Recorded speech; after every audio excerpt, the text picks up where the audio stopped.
everyone, welcome to my channel.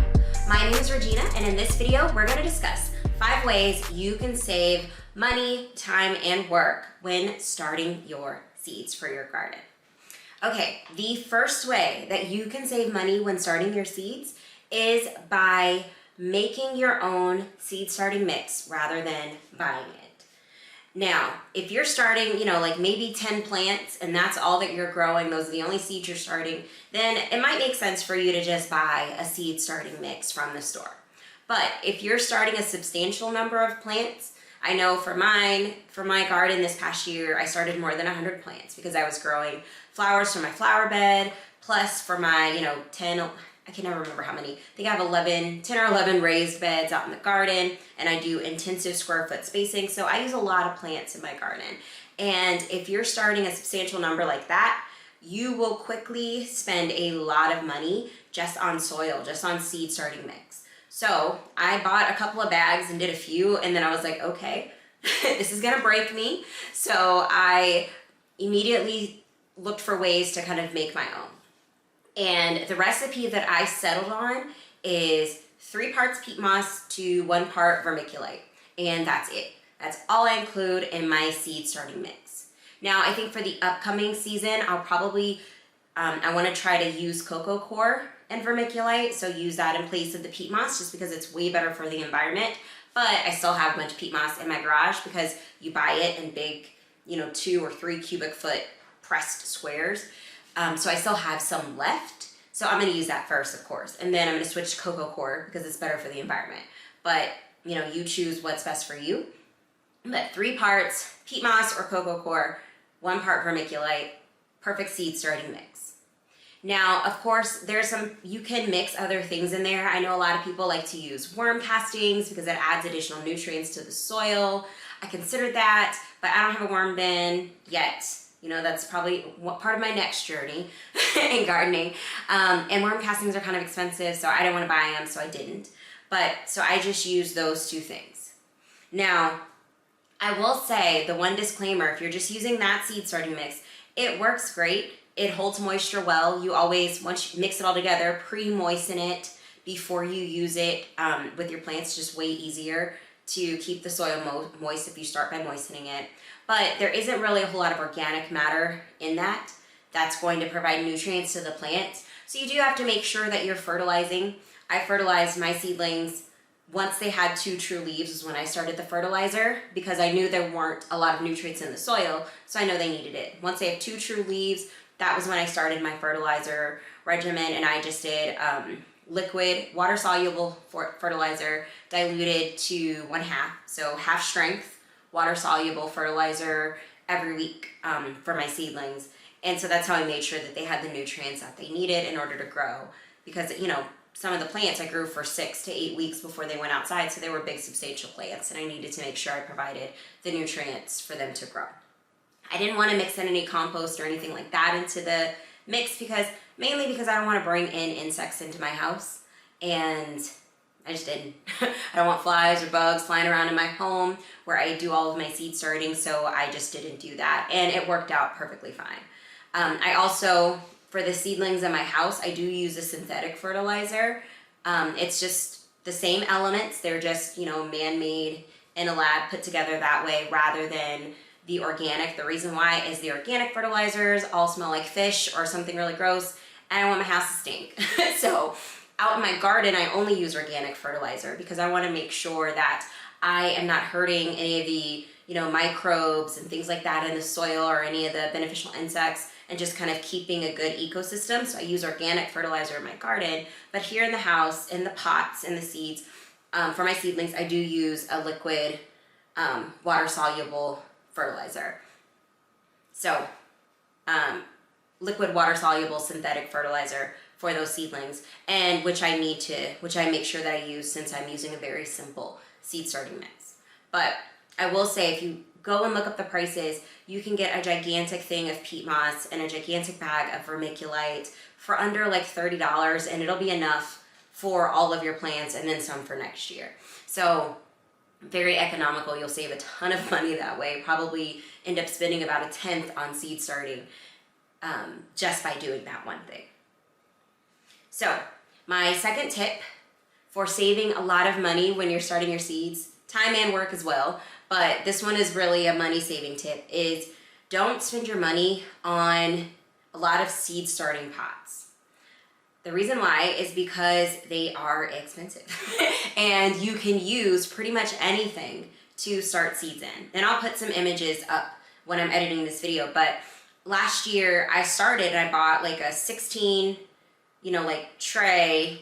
It ended up being like a 4-pack of 16 seed starting pots, so it was like 64 total with the trays, and it cost like $30 on Amazon. And I thought I was really doing something, and then once I started my plants, I realized I needed a lot more plants, and because that was just my cool weather stuff I put in there, like kale and different greens and things like that. And so I was like, I cannot go buy another one of these and another one for $30. And so I wised up, and I'm sure I read or saw something, because a lot of my gardening information before I've done it has come from like YouTube, university, and all kinds of blogs. So, but I started using plastic cups. Here, I'll grab one.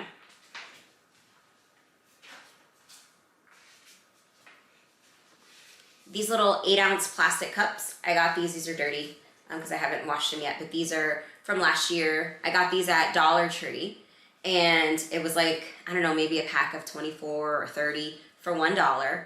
And these worked great. I used my drill, see if you can see, and I drilled holes in the bottom of them because you do need to do that. And these worked perfectly for growing my seedlings.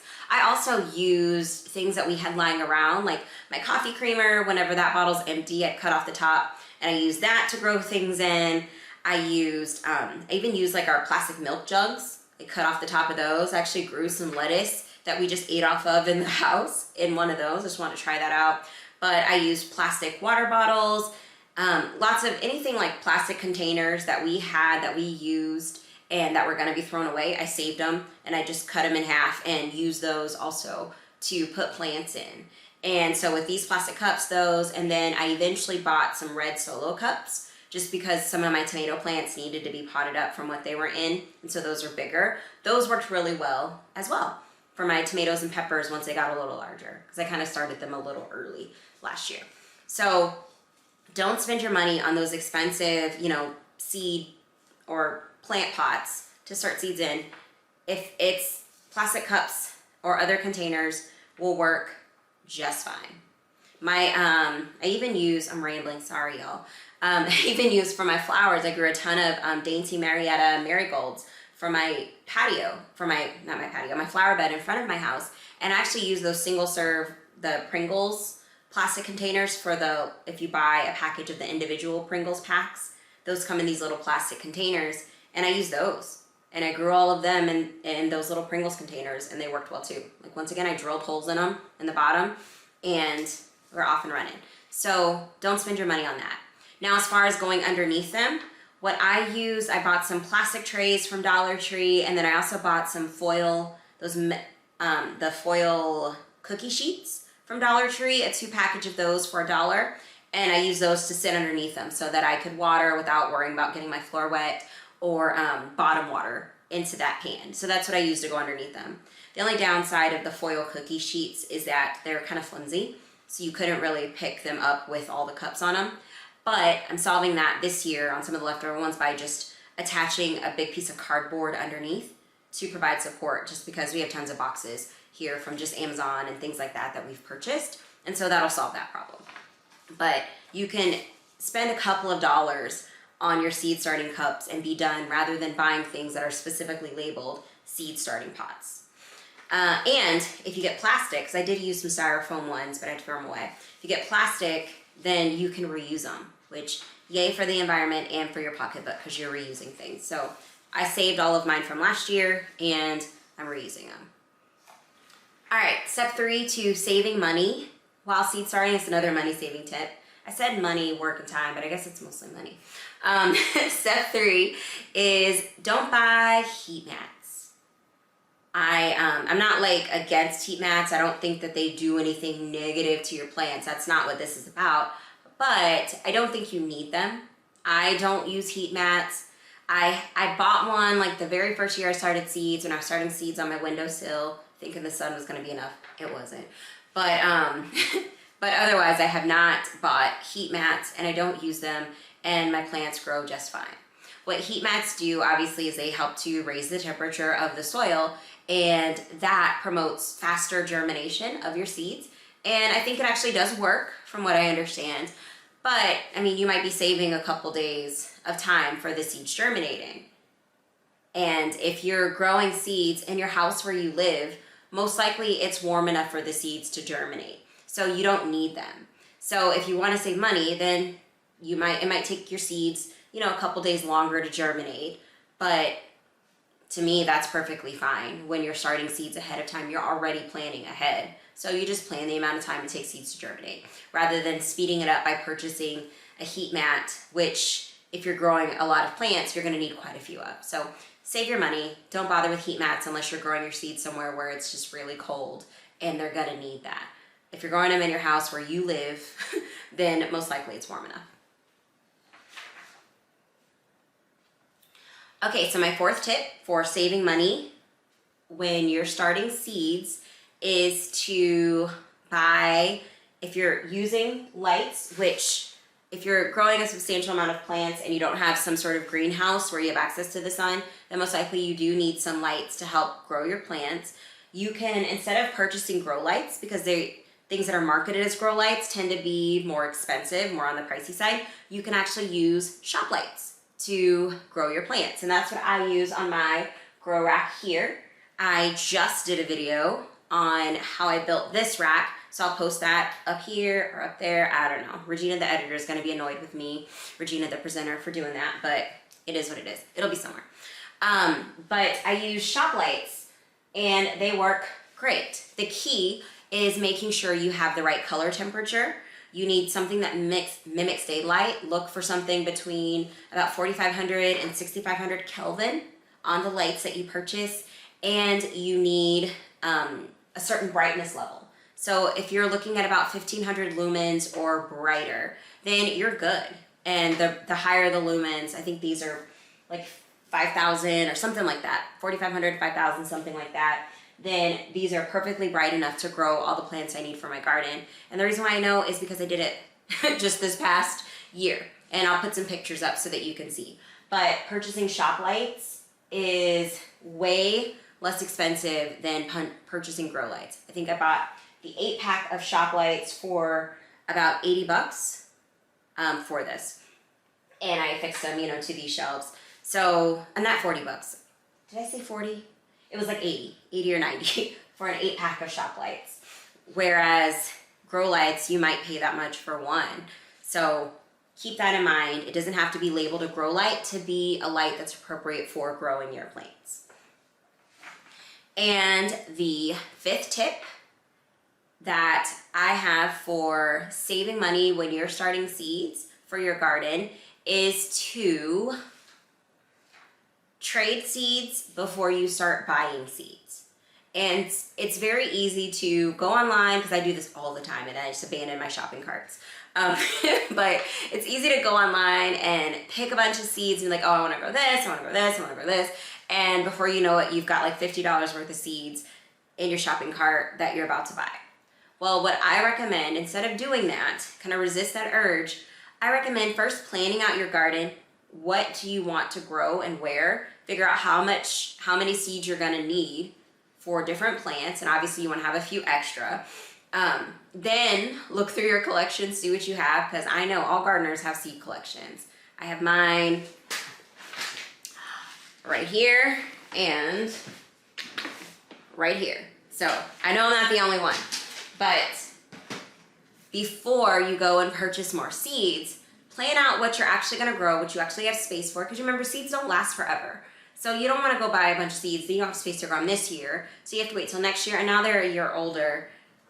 Now, granted, they do still work. I have some seeds that are like 5, 6, 7 years old, and I have them, so I try them, and generally they've worked. But the older they get, you know, the less the germination rate is gonna be. So don't do that. So I recommend plan it all out, look through what you have, figure out what you need, and then start by attempting to trade seeds with others. I'm in a few gardening Facebook groups, and people do that all the time.